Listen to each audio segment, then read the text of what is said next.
அஸ்ஸலாமு அலைக்கும் வரஹ்மத்துல்லாஹி பரகாத்துஹு. பிஸ்மில்லாஹிர் ரஹ்மானிர் ரஹீம். அன்பான சகோதர சகோதரிகளே, எல்லாம் வல்ல அல்லாஹ்வின் நல்லடியார்களே, இன்று நாம் காண இருக்கும் தலைப்பு தன்னம்பிக்கை ஊட்டும் விதி.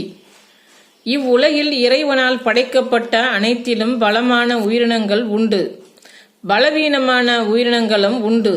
இதில் குறிப்பாக மனிதன் உடல் உறுப்புகள் இழந்தோ அல்லது பிறக்கும் போதே ஊனமுள்ளவனாக பிறந்தால் மனவேதனை அடைகிறான். தீராத நோய்கள் ஏற்பட்டு அதனால் மனவேதனைப்படுகிறான்.